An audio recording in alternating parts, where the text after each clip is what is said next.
وہ اسے اپنا چھوٹا سا گھر دکھانے لگ گئی تھی۔ وہ وہیں پہ ٹھہرا ہوا تھا اور نمل سانس بھی نہیں لے پا رہی تھی۔ فاخر کا بھی یہی حال تھا۔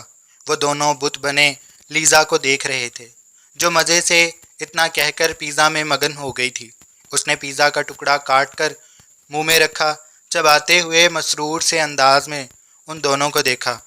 اسے نگل کر بولی، فاخر انکل کہہ رہے تھے کہ تمہاری مما بہت اچھی ہیں، وہ اور دیا آنٹی آپ کو بہت پسند کرتے ہیں، وہ دونوں آپ کے بہت اچھے دوست ہیں۔ فاخر کا اٹکا ہوا سانس بحال ہوا تھا۔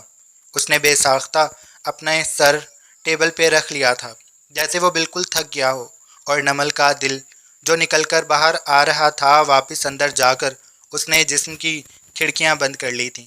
ماحول کا سکوت ٹوٹ گیا تھا اور اطراف کا شور پھر سے سنائی دینے لگا تھا۔ نمل نے جب تک فاخر کو دیکھا وہ سنبھل چکا تھا، لیکن اندر کے طوفان ہنوز ویسے ہی تھے۔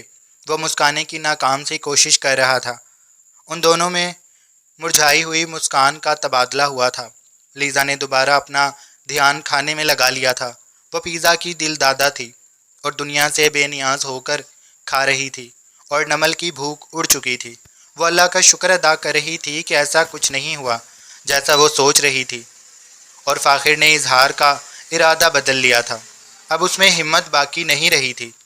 وہ وہاں کچھ دیر رکا تھا، پھر بل ادا کر کے وہاں سے چلا گیا تھا۔ اس کا جاتے وقت انداز بوجھل تھا، اور بائک کو سست روی سے چلاتا وہ نمل کی آنکھوں کے سامنے سے اوجھل ہو گیا تھا۔ اس کا وجود اندھیروں میں ڈوب گیا تھا، اور نمل کے دل کا بھار ابھی بھی باقی تھا۔ کچھ تو تھا، پر میری طرف سے کچھ کبھی نہیں ہو سکتا۔ میں ابھی ایک جھٹکے سے باہر نہیں نکلی ہوں، دوسرے کا تو تصور بھی نہیں کر سکتی۔ میری کہانی میں تنہائی ہے، فی الحال بس تنہائی، اس نے خود کو کہا تھا۔ پھر وہ لیزا کا ہاتھ تھام کر اپنا رخ موڑ چکی تھی۔ اب بس لیزا کو آئس کریم کھلانی تھی، پھر وہ اسے واپس چھوڑ کر گھر چلی جائے گی۔ وہ دونوں فٹ پاتھ پہ آگے بڑھ رہی تھیں۔ لیزا پیزا پارلر کی میز پہ پڑا پیزا ادھورے ٹکڑے ان کو دور جاتا دیکھ رہے تھے۔ ان پہ اداسی کی پرت تھی۔ وہ نمل کی پشت کو تب تک دیکھتے رہے جب تک وہ ان کی بصارت سے اوجھل نہ ہو گئی۔ امن اپنی امی کے سامنے کھڑا تھا۔ اس کے ہاتھ میں کچھ سامان تھا۔ آپ یہ ردھم کو یہاں بلا کر دیں گی، اور ابھی میرے ساتھ اوپر چلیں، اسے مل کر آئیں۔ اس کی بہنیں ایک دوسرے کے کاندھے سے سر ٹکا کر بہتی آنکھوں سے بھائی کی شفاق آواز سن رہی تھیں۔ امی کی بھی آنکھیں ڈبڈبائی ہوئی تھیں، لیکن ان میں نفرت کے سمندر کا پانی جمع تھا۔